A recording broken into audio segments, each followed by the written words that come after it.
SoCal Filipinos present the LUMPIA with a Vengeance 2 movie comic book release with the writers and artists.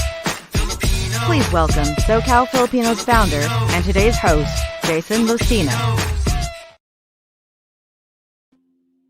Good afternoon, everybody. I am so excited to be with you guys today for this special event. We have the LUMPIA with a Vengeance comic book release. We are going to be talking to the artists and as well as the creators of the comic book. But before we start, let's watch a quick video.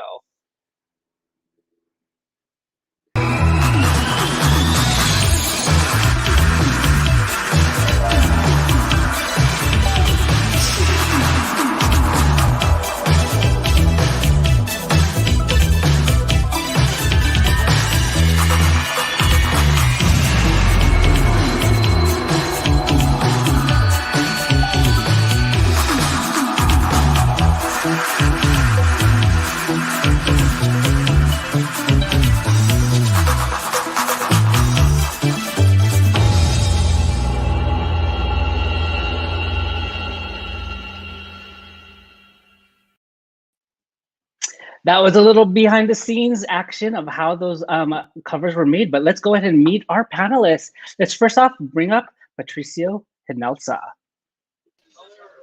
Hey Pat, how's it going? Hey Jason, how's it going? I'm good. Kind of crazy here. I know, I can tell. I know we're going to talk a little bit more about where you are and what happened yesterday. So looking forward to speaking with you. Thanks for being here. Oh, it's a pleasure to be here. Awesome. Thanks, Pat. Now let's bring up the second Pat, Patrick Ballesteros, one of the comic book artists. Hey, Pat. Oh, you're muted. There we go. Ha! There we go. I pulled Welcome back. Welcome back to SoCal Filipinos. Well, it's nice to be back. Good to see you again. It's good to see you. I know we've been texting a lot, but I'm looking forward to this conversation. Awesome. Let's get started. All right. Yeah. Let's bring up Christopher Tolentino, another artist. Hey, Chris, fellow anteater. Zot Zot. Hello. Hey, what's up? Zot Zot. I'm good. Thanks for having me. No, thanks for being here. How are you doing? I'm You good? good. I'm good. Excited to be here. Excited to be with my fellow artists. So yeah. Cool. Thanks for being here. Next up, we have Eric Pineda. Hey, Yo. Eric. What's up? Thanks for having me. How's it going? No, I'm glad that you're here. There's a lot of Thanks, artists man. that we have here today, so I'm glad that you're here. Yeah, man. Glad to be here. Join the party. Me and my dollhouse. Awesome. Thanks for being here. Now let's bring up our next one is Chris Gallego. What's Hey, up, Chris? Jason. Hey, how's it going? How's it going, Jason? And SoCal Filipinos. Thanks for being here and having this chat. I just talk about the comic book. Oh, yeah. This will be fun. Looking forward to it. Yeah, thanks for being here. Let's go ahead and bring Pat back and get started with this conversation. Pat! Hey. I know that you're in a busy spot, so tell me a little bit about where you are right now. So right now we're in Green Machine Comics over in Newark, California. That was tricky too. Inside the Park Mall. And we're having our comic book signing of issue 2. And we just fresh off from our sold out screening in San Francisco last night. So we're still at Cloud 9. So there's a line here that's going around, and I'm trying to, I might be signing while I'm interviewing. So. No, that's awesome. Like, so tell us a little bit about CamFest, because we know that happened last night. It was a sold out show. What was the reaction from the audience to the movie? I was sharing the stage with the fabulous Filipino brothers, directed by Dante Bosco. And that was amazing because we both shared the DNA of the debut. So for us, for CamFest to celebrate Filipino-American cinema and the 20th anniversary of our San Francisco premiere of the debut, and it's Dante's film and our film, together at a drive-in, sold out, Fort Mason. It was crazy.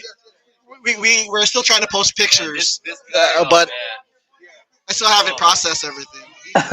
We'll have to find out more like later about that. But congratulations, and I know you guys were at the Hawaii Film Festival. You guys won the audience award.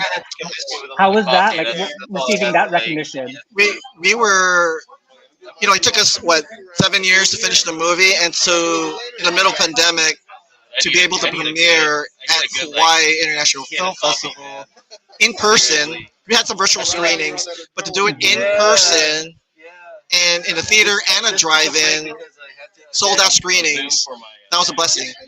And to come away with that, with the audience award for best narrative feature, I mean, what more can you end 2020 with entering this year? Yeah. So, in a time it was hard to smile, it was great to have this high point. No, congratulations. I mean, that's just a great recognition for your movie and for the work that you've been, you put behind that film and now the comic book. But for those that are not familiar with the movie and the comic book, could you give us like a quick synopsis?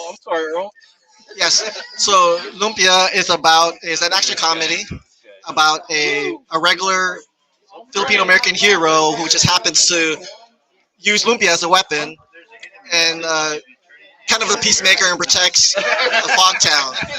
Uh-huh. And the original movie was him trying to prevent bullying from the the Filipino American high school students versus the immigrant Filipino students. And then in the new movie, Lumpia with a Vengeance, our hero returns to Fogtown to prevent a crime syndicate from selling drugs masked as food. Oh, okay. Don't reveal too much because we want people to read the comic book and watch the movie. It's just a synopsis. Yeah, quick synopsis, but we want to tease them. But let's bring all the artists on. Let's get into talking about the comic book. As they come on, obviously this was a huge project. I know Patricio mentioned it took some years to get this done. What was it like getting the call from Patricio saying that I want you to be a part of the comic book? Let's start with Eric. Oh man, it's an honor. I mean, I love Patricio and I knew each other years ago with like other projects, and anytime he calls me up, it's like, of course, man. I love being involved. I mean, it's always cool because Patricio has always been around like the film community and always being positive and contributing. So anytime he reaches out, I'm like, for sure, man. Cool. What about you, Chris G?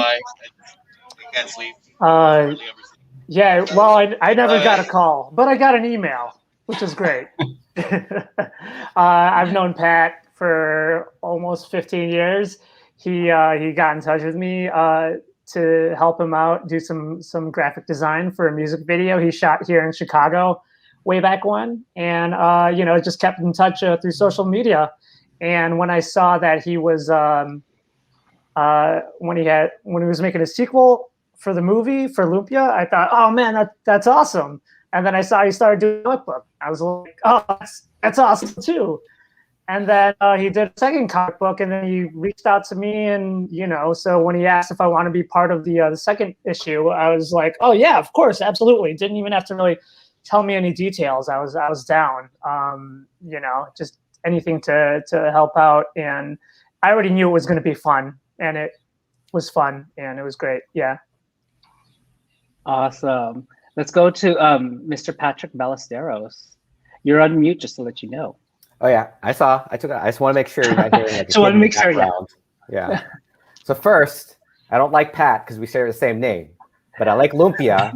So when he does text me and say, "Hey, you want to do this?" I'm like, "Yes," because I like Lumpia, not because of you.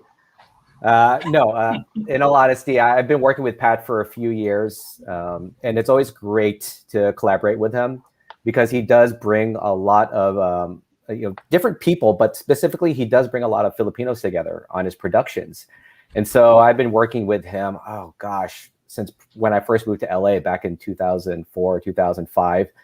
And so the opportunity to work on the comic was kind of a no-brainer. And, the scheduling, things come up, but luckily I was able to squeeze in some time and be able to kind of pull off something that I'm really happy was able to be put into the book. No, that's awesome. And then I know, Christopher, I think you can say that Patrick B has a reason why you worked on the comic book. Chris It's T. definitely Patrick Ballesteros linked me up with Patricio back in 2013 when they were starting their Kickstarter campaign. I think Patrick Ballesteros had scheduling conflicts. So, he linked with Patricio in order to be a campaign, and being part of that was definitely fun. Being part of the world was definitely fun, because who doesn't have fun with a superhero that uses Lumpia as a weapon, right? So from there, we just kept in touch, and Patricio linked with me again to work on production paintings for when they were on set. And then when I found out they're doing a comic book, he reached out to me, and of course, super inspired by everything that he does. So it was an instant yes. And the thing about Patricio is that he always pushes you, and I always knew that no matter what, coming out of it, I would be a stronger artist, because he always challenges you, and he somehow knows like your strength without like implicitly saying it. He always like guides you like in a silent kind of way, kind of like a Professor X. So that's cool to be part of it. So yeah. I love that reference to the X-Men. Patricio or Pat G, how was it working with all these artists, and what was the process? Because I think there was Zoom calls, or did you guys meet in person? What was that like? It was how to describe it. I mean, it felt right, and so every creative and every artist brought something different to the table. And my job is to really just make sure that they shine. And so I just wanted to make sure I gave them the right story, the right thing, and the right platform for them to shine. I mean, they're on their own right. They're already great artists. So when it came down to do even the issue 1, it was just a matter of trying to figure out, because some people never did the comic books, and I think most of the artists really wanted to tackle that, and it fit. Like, most of our team didn't know how, they were fans of comic books. Myself, I've always wanted to write a comic book, so we always use this opportunity to try to, try to make our best comic book ever. And now we have 2 issues. No, that's great. And I know that each of you have your own different style with the comic book. So we're actually going to highlight some of your covers. Let's start with Eric first. So let's go ahead and get Eric and his comic book cover up. How did you come up with this cover? And can you explain your style, your artistic style? Oh, well, so Shiro hit me up with a few concepts that he had in mind. I'm on live stream. I can't even hear you. Sorry. And so he had this concept, and basically it's like for me, I try to think of the best way to push the story, right? And he wanted to bring up this character, and she has different sides to her. Like, she's a student. She kind of, well, I don't want to give too much, but she'll show kind of a secretive side, a lighter side, and so just wanted to show all that. And for me, like right now, I do more storyboarding, so it's all about story. Like, how can I portray that? And yeah, I mean, I'll look at different references. I love looking at anime. I love looking at a lot of comic book artists like Lionel Francis Yu, or of course like Will Portacio. Also board artists like Grace Liu. Painters, Audrey Kawasaki, Claire Wendling. So yeah, just kind of constant going back and forth, and I'll show Patricio some roughs, see what he thinks, and he'll give me his feedback, and kind of go back and forth. So I make sure that I get to input what I want to do, but also make sure I'm not losing track of what Patricio has in mind, and make sure it still fits within the Lumpia world. Cool. Patrick Ballesteros, let's get your cover up so everybody can see. So what was your process and how'd you come up with your cover? Mad Max. So I think I was watching Fury Road and I was like, oh yeah, I think I want to do that for a cover. And so I think the opening scene of Mad Max Fury Road this isn't a plug for them. I'm not getting paid by them. Sorry. It's just what I was watching. And anyway, you see Mad Max, I think he's going pee or something. And then it's the back of his car. And then you see the desertscape in the background. So I just kind of reversed that angle. So they're facing the camera and you can see everything, but it's basically just the car right there. And instead of like all the villains, I think Immortal Joe, I think that's his name, and the other person, it's the villains from the cast of Lumpia up in the sky. And so it's like the dust storm or the fog storm coming up, since it was Fogtown. So that's basically where the kind of concept and idea came out. And I have my sketchbook here. If you want to show, I can show on my video. There's some stuff I can't show up top, but basically that's how it starts. It's just a super crude, rough pen and ink sketch. And it stayed pretty close to the final, but that's usually how I work everything out first, is just kind of figuring all that stuff out, the characters, how I want to stylize it. And so since it was a kind of a tight deadline for me, I just pretty much made sure that it was a style that still had that fun feel of a comic book and a comic book movie, but was still rich with a lot of color, and so that I could still get it done on time as well. So yeah, that's kind of how it came out. And I see Chris went and got some drawings because I think he didn't want to be one up by you, Patrick B. So Chris G, let's get your cover up and talk about your cover and your inspiration. Oh. Yeah, so my cover, I wanted to do something with Gemini, the Gemini character. And, I just thought she was a really great design. When I first heard about the movie, they were using her character to promote early on, and it was very intriguing. She just had a really good look to her. So I wanted to do a cover that featured her and do something pretty simple and really focused on her and her look.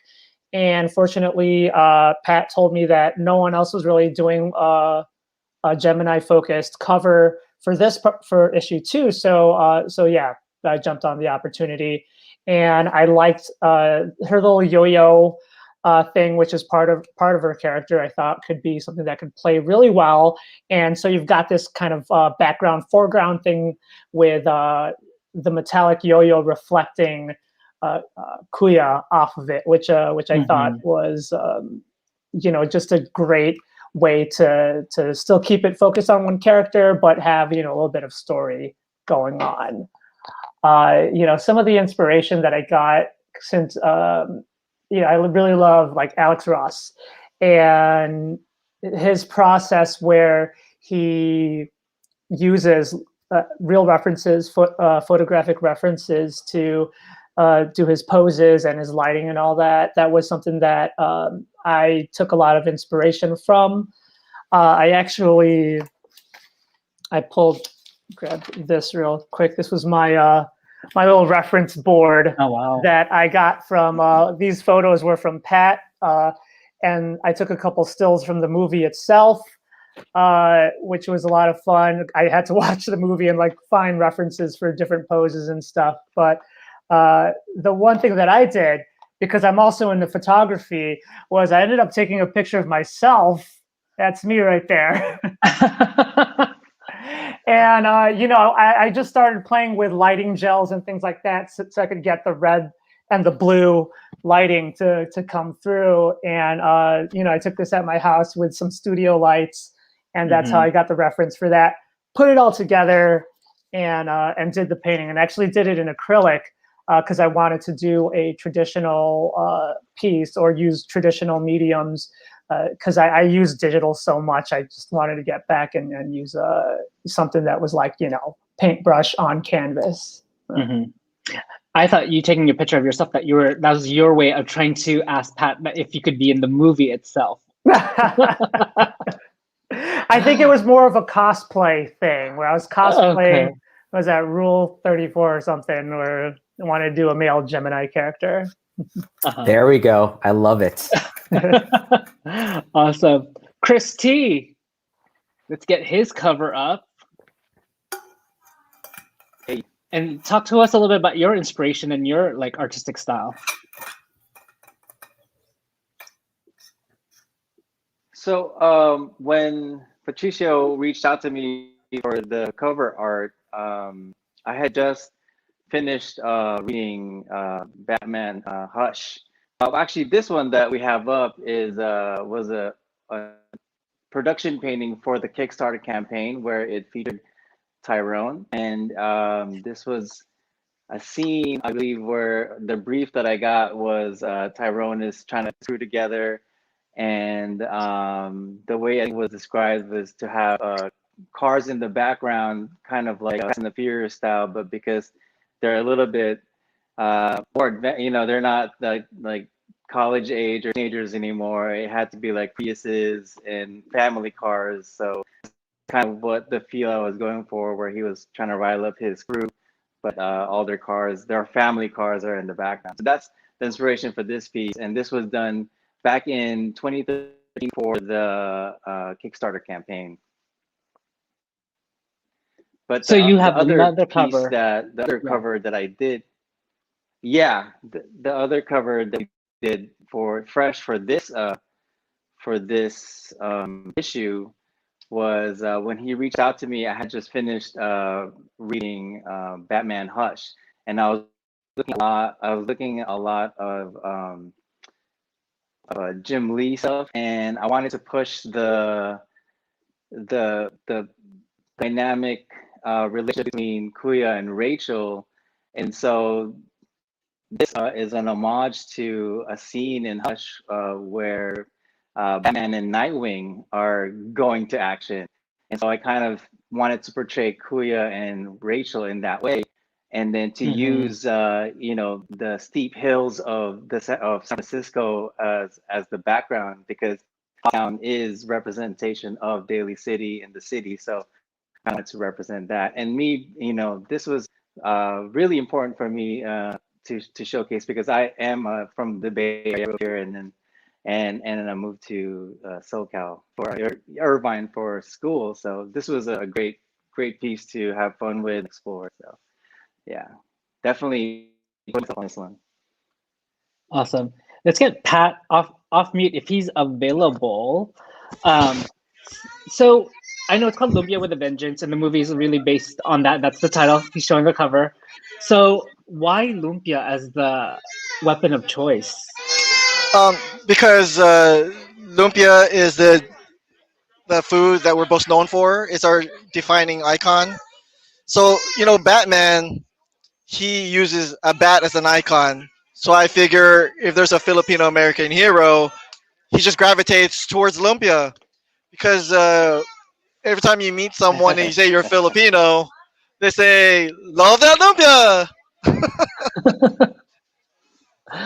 No, I love that, because also you're representing the Filipino community. Just to remind our audience, we're here today with Lumpia with a Vengeance. We're talking to the artists and creators. I'm Jason, your host for today. Patricia is showing off some of the covers. If any of you guys have any questions, feel free to put it in the chat, and we'll answer those throughout the chat for today. Patricia, you kind of led into the next question that I do have. What does it mean to have a comic book that's really focused on the Filipino community? I think it's needed. I think whenever someone says it's too Filipino, I always argue that, well, when I watch other films, I don't say it's too white or too black, and if I don't know anything, I will Google it and research it. So I think what I appreciate about the Lumpia films and the comic book is that we're unabashedly Filipino American, and I think it just gives me an outlet to talk about, our experiences growing up here as a Filipino American. No, thanks, Pat. I kind of want to toss that question out to our other panelists. Like, what does it mean to be Filipino, be a part of this comic book, and being an artist or a comic book artist? Whoever wants to jump in. Can I jump in?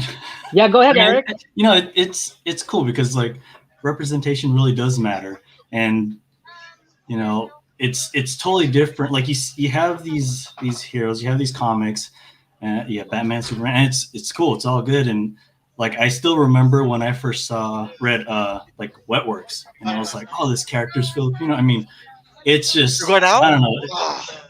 It's cool because you can relate to it on another level, and it just kind of can spark a fire to do other things and to just keep going. I mean, you might already like comics and want to be a comic artist, but again, it's just another push because you can connect to it in that way, on that level. Mm-hmm. Mm-hmm. Anybody else want to chime in from the panelists?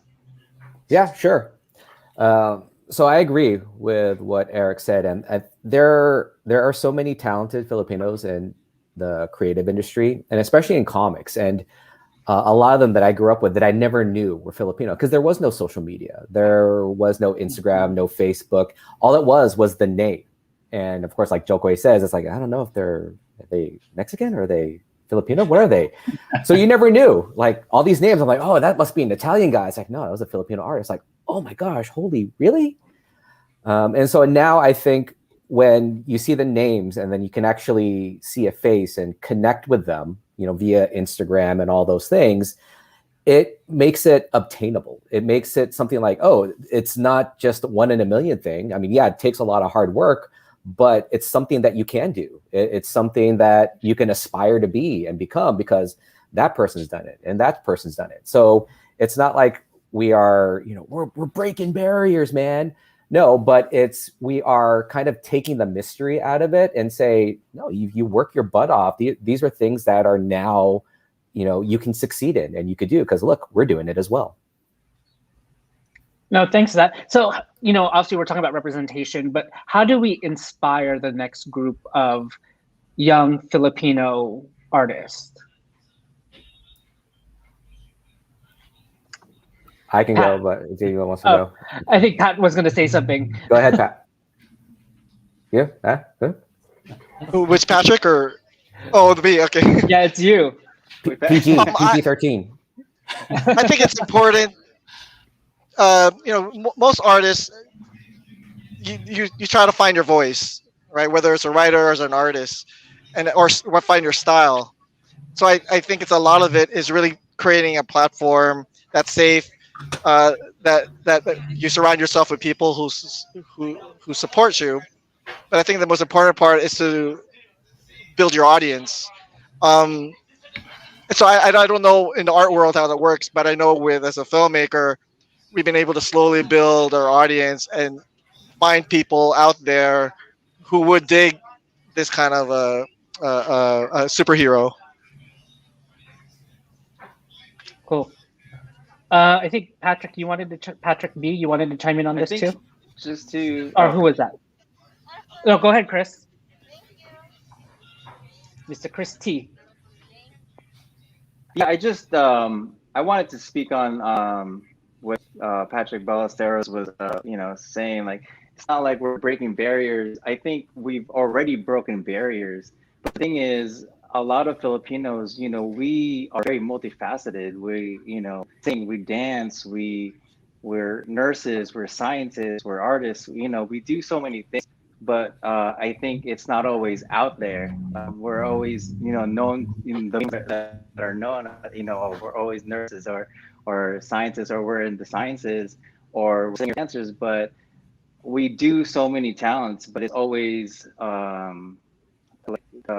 downplayed, And I think now what the show has created for us is a platform to finally just come out and be like, yeah, we do these things, and we don't have to hide it anymore. We can highlight it, and I think that's the thing to inspire the next group is to remind them, you know what, like if that's what you want to do that, like show it and be proud of it. Don't hide it, don't downplay it.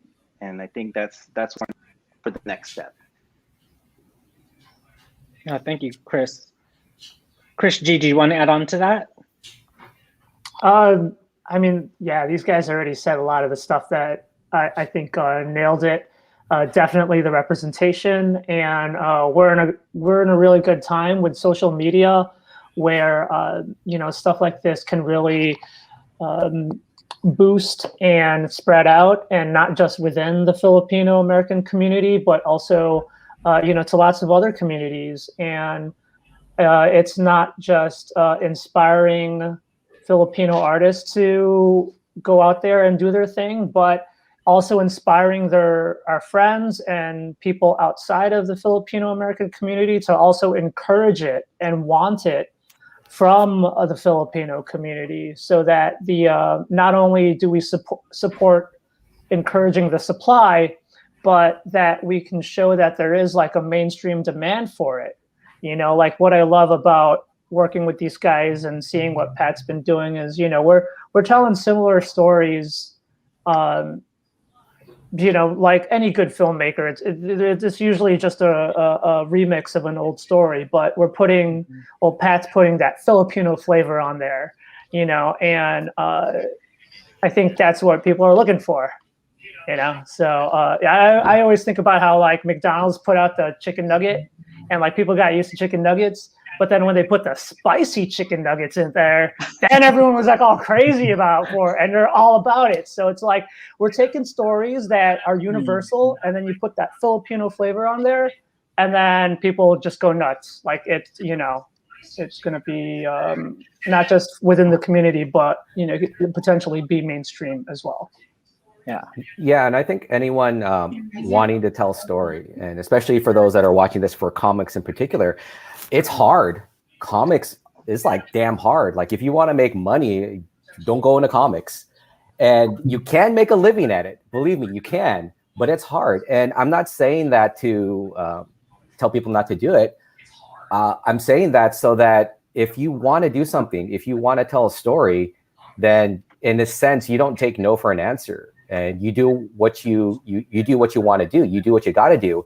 And why I bring up the money thing is because that's something that comes up with a lot of Asian cultures and Filipinos. And like, oh, you're gonna make money. You're gonna make a living at it. You can make a living at it, but if you want to be successful at it, that can't be the main motivator. You have to have that passion. That's something that can't be taught, something that you can't buy, but something that you have. And Pat doing the movie from that first camcorder hell type thing to now this full production, winning awards and stuff, that's passion right there. For every one of these artists that you see on here doing the comic book, we're not getting pension retirement off of it. No, we're doing it because we love to do it. It's in us to do that. And I think being a storyteller or being a creative, you have a lot more avenues to get it out there. So I'm not saying that there are not going to be obstacles to it. There's always obstacles. But I think the main thing is that when you face rejection, when you make mistakes, you can't see that as failure. That is not failure. That's just what is going to happen, and how you deal with it is going to determine what you end up with. Failure is giving up. That's where you're like, oh, shoot, okay, done. But if you don't give up, then it's not a failure. It's just a learning lesson, and you keep going. No, I love what you said, because I mean that could be applied to anything, right? Not just creative arts, whatever career that you feel passionate about, dance or music. You just have to be passionate about that. No, Totally. Thank you for those gems, Patrick. Patricio, I know all our panel are male. Were there any females or Filipinos that worked on the comic book? And if you can share that. Yes. So we had Jenny Jackson, who did the regular cover for issue 2, and then for issue 1, she did a couple stories for us. And again, like everyone else, recruited. She was knows AJ, our editor and producer. One of our artists, Dante Fernandez, who's not here, was our assistant stunt coordinator on the movie. Lawrence right here. Here's our producer. He's also a comic book artist who's signing right now next to me. Justin Keyson right here, signing. Associate producer, writer of the. We got. I gotta show the whole scene on the other camera, but that's what it takes. It takes just with the movie. It took a whole village to make the comic book. And what Patrick says is right. It's expensive. It's not. I mean, we're fortunate enough. We're using this as a marketing tool, and we're very fortunate to have a lot of talented creatives because the comic book itself. Look, if we were just making this comic book just to promote a movie, we wouldn't probably care about the art. It'll be like a half-assed thing. But everyone, all the writers, all the artists, they put their A game on, and even more so for issue 2. So even our new artists like Chris here and Chris who's coming back, and Eric. I mean, man, it's hard. You can't put it to words. Just when you see the comic book together, just to see how it goes together. I like this Kai. Quincy Victoria drew the Kai homage variant. This is like one of our top sellers. I mean, all our comic books are selling, but this one was based on the Marvel hip hop covers. If anyone knows about those covers, so I thought, why not use this platform to promote our Filipino American music? Kai, come on, you got to remember our pioneers. So we did that in honor of Kai. Maybe Chris T's too young to even know what that song is. Who remembers that song and who's going to sing it for us? I was hoping you would sing it, Jason. I'm not a singer. I'll dance to the remix version because I do remember that there was a remix version. But again, I just want to say welcome to our panel today, SoCal Filipinos. We're here presenting with Lumpia with a Vengeance comic book issue 2 release. As you can see, Patricio is at a comic book signing in the Bay Area. Patricia, do you want to just go ahead and take it away for a little bit and show where you're at? Yeah. I'm going to turn off my microphone here, and then I'm going to turn on my other camera.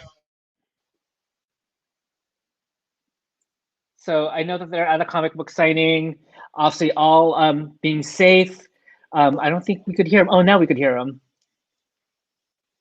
I think he's still muted. But cool, it sounds like they have a long line out there. Oh, there you go. Can you guys hear him? Yeah, we could hear. You guys hear us? There we go. We say hi to everyone live stream right now. Gerald, Lauren, Ariate, we got April, interesting Rachel. Hi. We're live streaming right now. This is a lot. You guys like Leroy? Say hi. Facebook live stream.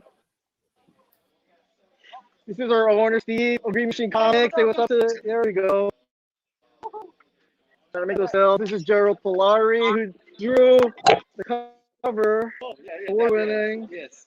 There you go. And let me see how far you can go with these reception. This is our cam exclusive cover right here from our premiere last night. Inside here. Green Machine Comics. Whoa! Say hi, everyone. We're live streaming right now. This is Abel Baldo playing for Earl. Taking a break. For those people that don't know, that's actually my cousin. Ray Cuerdo. Right, say what's up, everyone. That's awesome. This is Americus who plays sumo wrestler. There we go. This is Lisa Ondera. Lisa Chung. One mic, like Lisa. Say what's up to everyone on Facebook. Yeah, this is Earl Bayline who plays George. I know Earl. Hey Earl. He's another YouTuber by the alumni. He's responsible for creating the idea. Lumpia. Awesome. This is Randall. Say what's up, Randall. Visual effects. Also, his movie is Monsters. Monsters Without. Yeah, let's mold it. Arnold. He's just Arnold. What's up, Arnold? Oh my god, this is so much fun. Let's go ahead and get back to. I have a couple more questions. I also want to see if the audience, if you have any questions, feel free to type into the chat, and we'll get to it. So I know there's a pressing question that I know I got prior to us coming on. What kind of lumpia was used? Was it pork? Was it shrimp? And the most important question was, did it have raisins? Who knows what type of lumpia was being used? Was it pork? Was it shrimp? Was it a combination? Is that a thing? Raisins? Like, I've never had I've one with heard raisins. of That's like raisins in lumpia. I don't even like it in potato. I don't like it in empanada. No, I know that I'm gonna get some bad I know, comments. might get but still, it's like because of it. I don't know. I don't But mind it in Patricio, other things, but what kind of lumpia was it?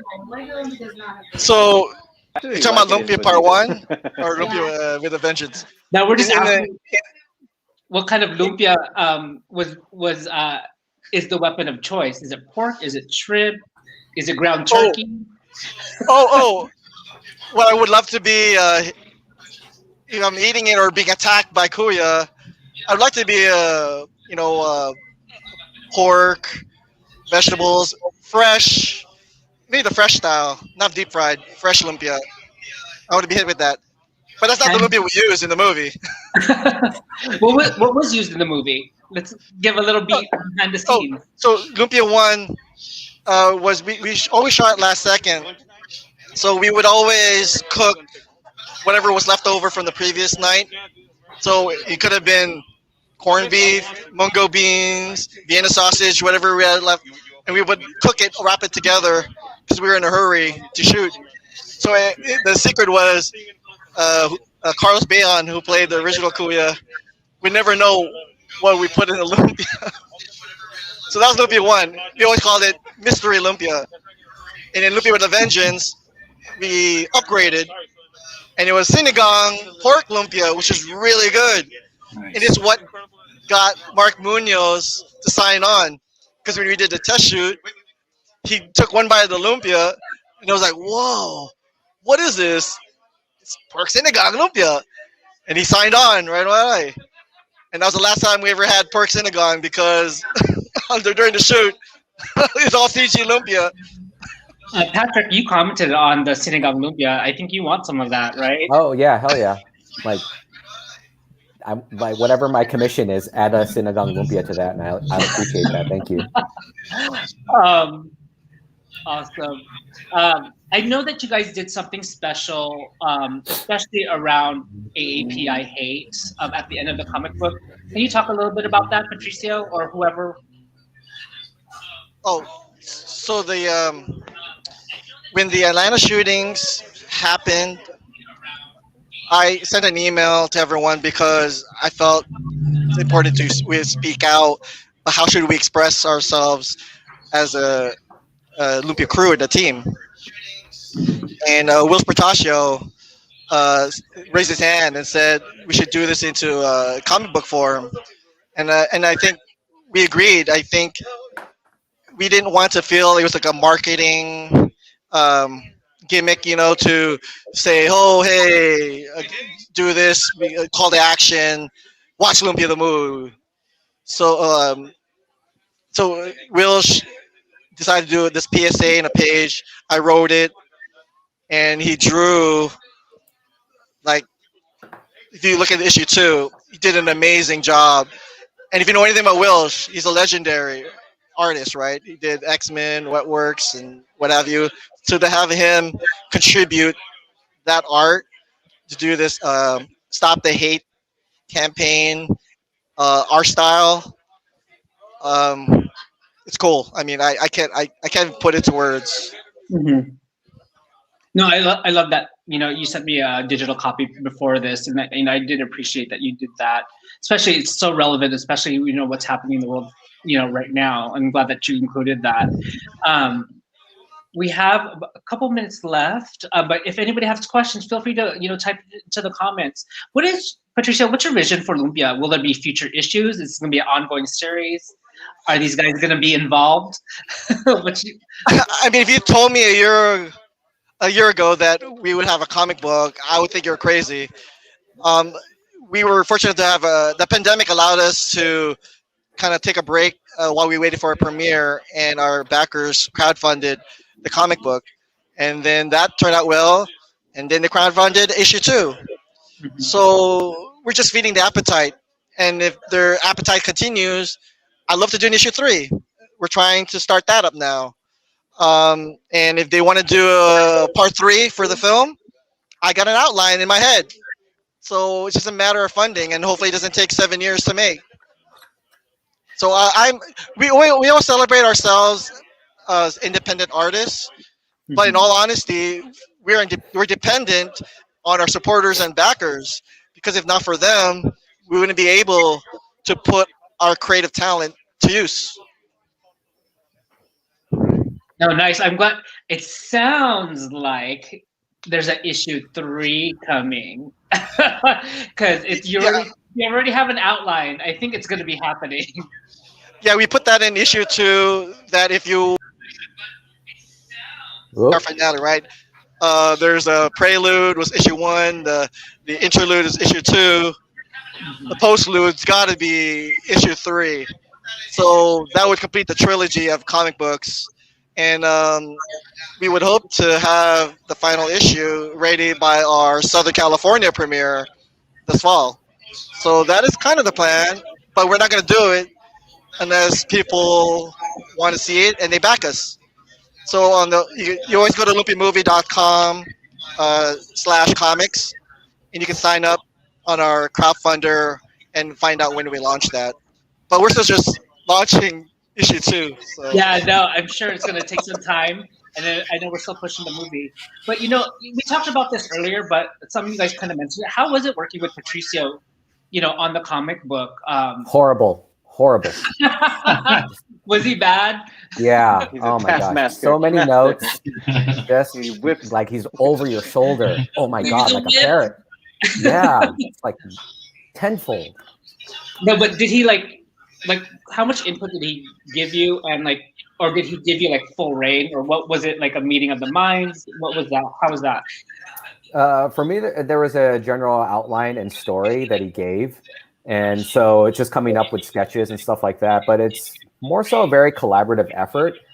But if you have a strong vision that you want to roll with, he's one of those things, he's an artist's art director. And that's the way I like to put it, because he understands what the artist needs and knows how to space out things, knows how to pace things with the feedback and stuff like that, knows when to push back if there's any, but also knows when to let you do your thing and let the magic happen, so to say.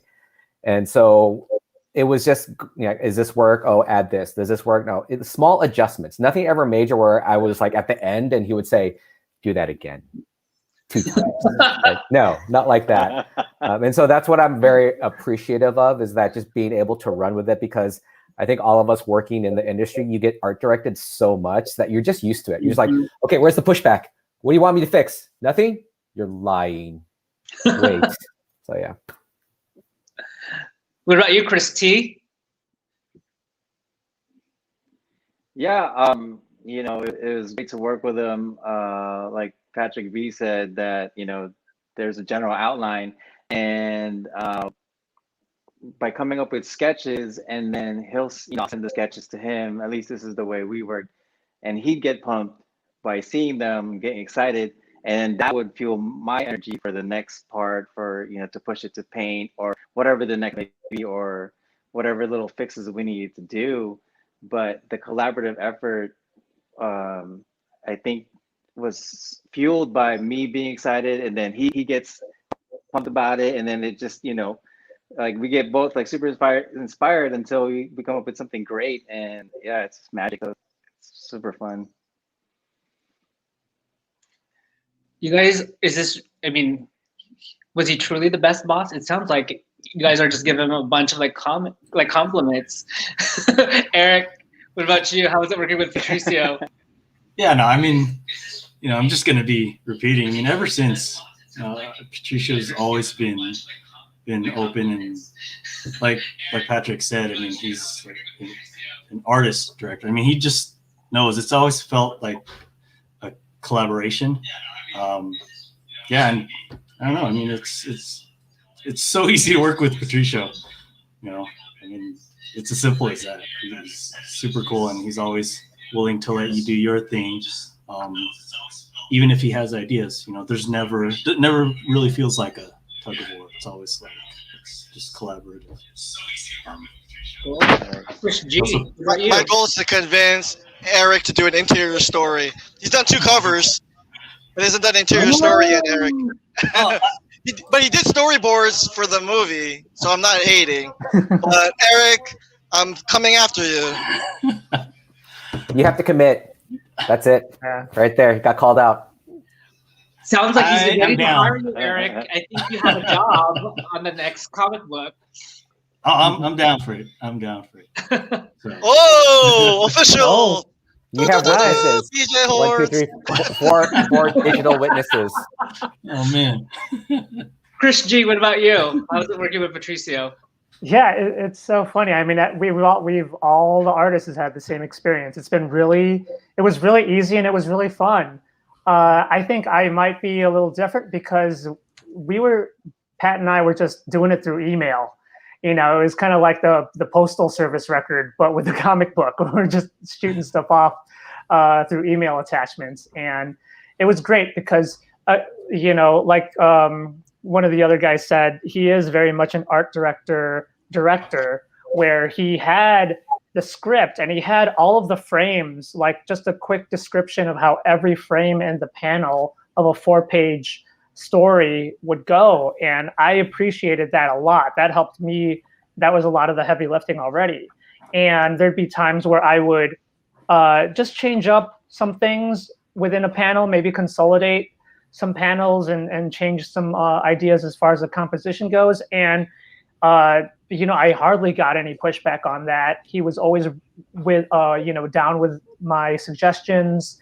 And when he did have comments, you know, it'd just be like, change a color, or this is this color, or whatever, or, you know, so it was really great working with him. You know, working in advertising, I'm used to working with writers and then coming up with the visuals. And he had a more solid, you know, he had a really good idea for what the visuals were, but at the same time, he respects artists to, you know, and they bring to the table what they bring, which is why he brings in multiple artists to work with.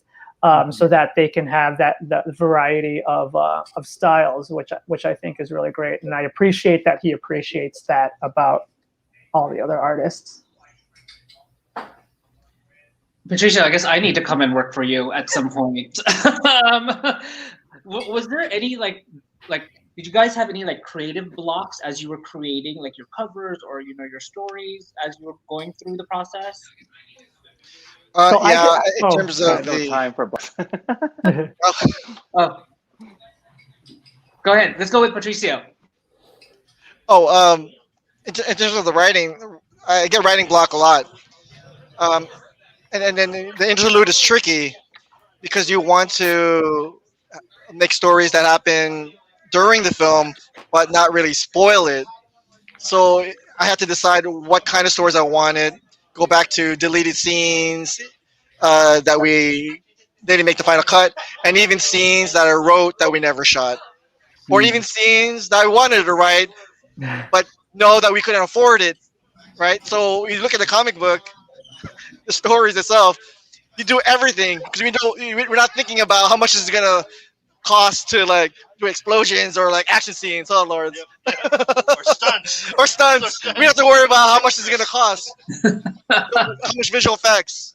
So we went all out in issue 2, and people were going like, "This happened in between the scenes? What?" Well, that's why they need to buy the comic book. For those of you, we actually did get a question of where you can purchase the comic book. We have it scrolling at the bottom, so go ahead and get yourself a copy. Anybody else want to add on to that, to what Pat has said about like any blocks you had in, you know, as you were creating your cover or your story?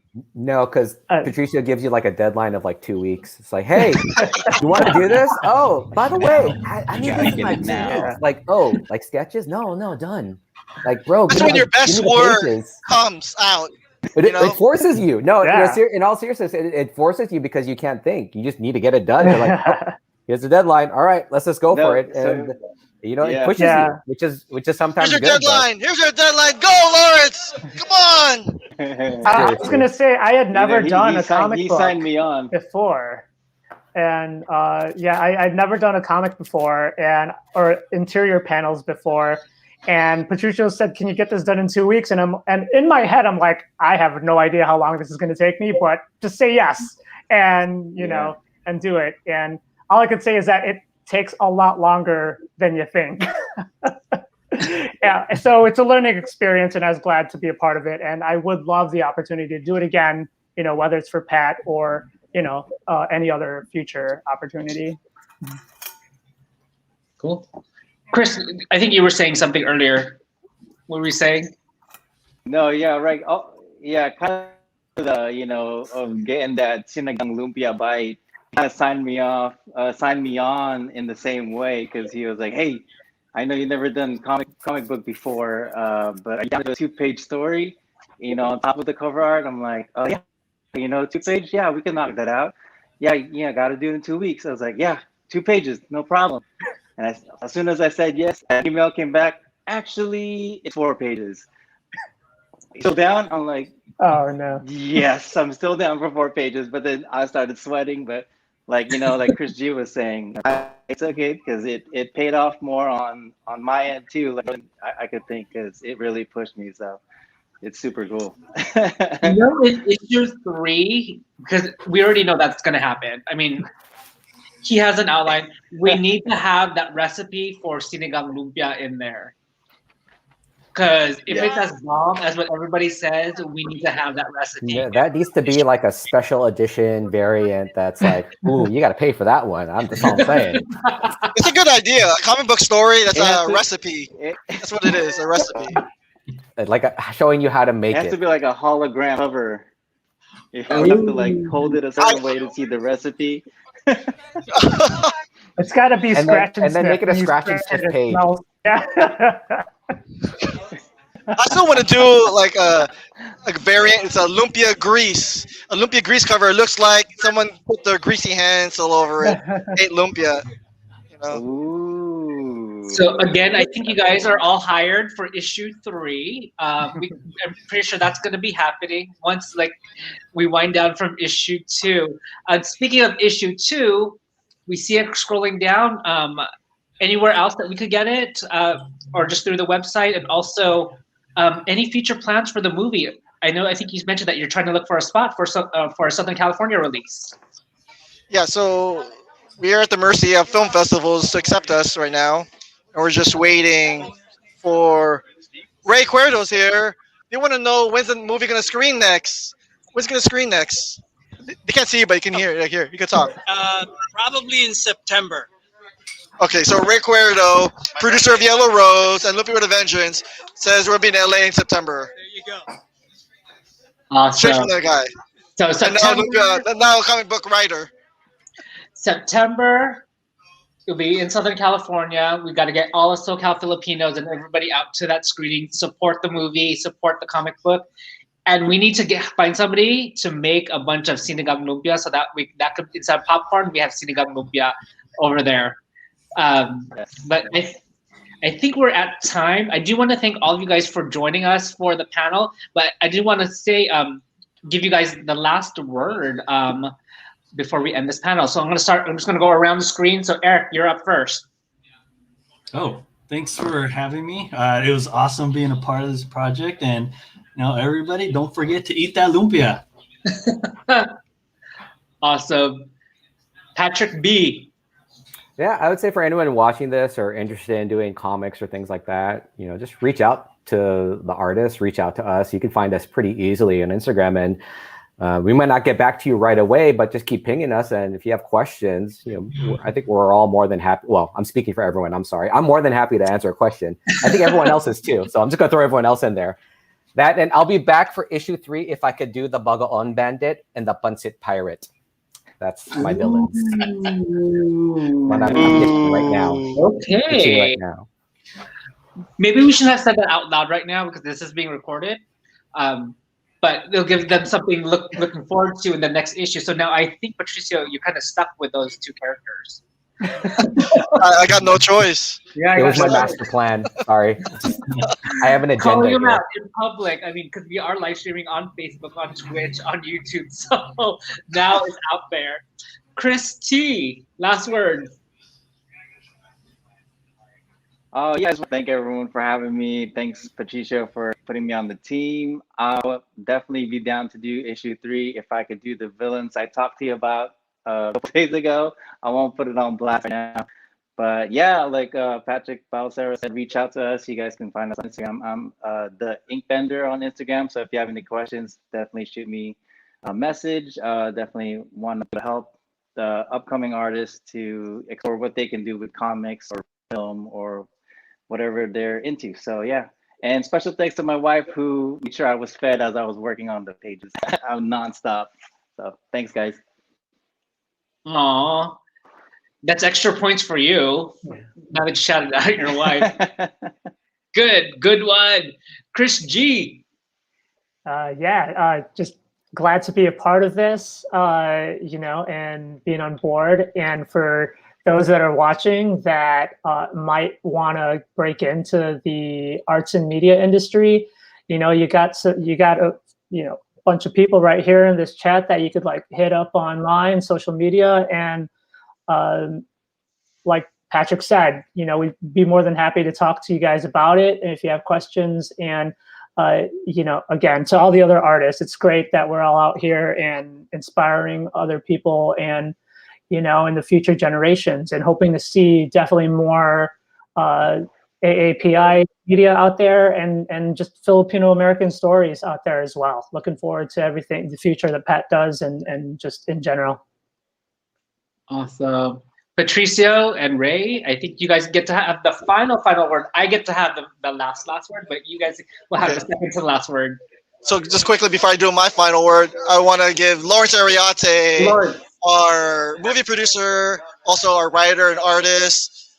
I also want the fact that he had a stroke earlier this year, recovered, and I thought we were going to do issue 2 without him, and I'm just so glad that he was able to do this cover right here, testament to his recovery from a stroke.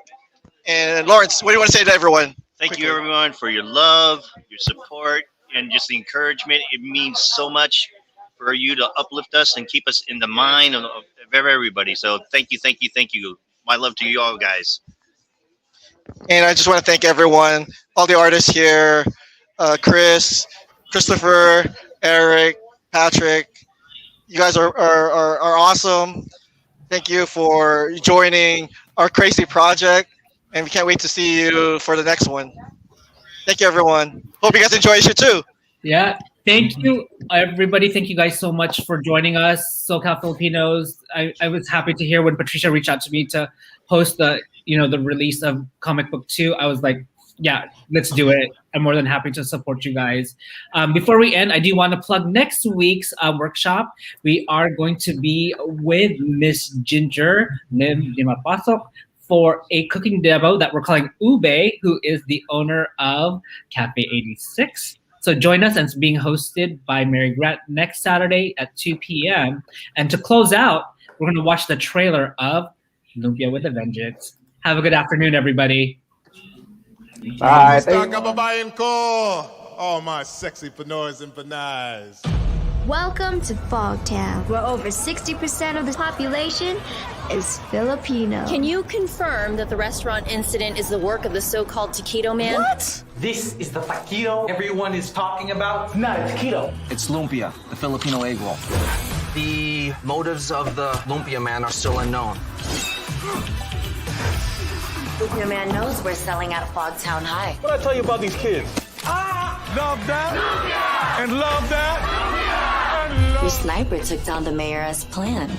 My henchmen are trained to be 100% efficient. Is that the egg roll man? No, it ain't him. Go, go, go, go, go! Hey, you can't eat that.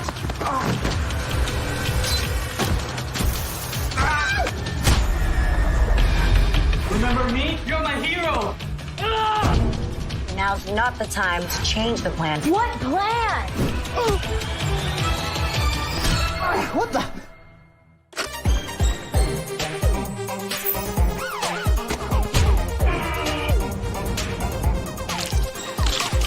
Please tell me you're a good guy.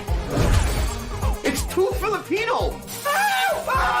It's like soy sauce and salsa getting married. All together in harmony. Screw your mama's wedding. Fight the bully. You're all wrong. It's all because of this damn Lumpia man. It took this long for me to find you. I'm not about to lose you, baby. You can be sure I love you forever. No more. Fogtown will remember me, Taquito Boy.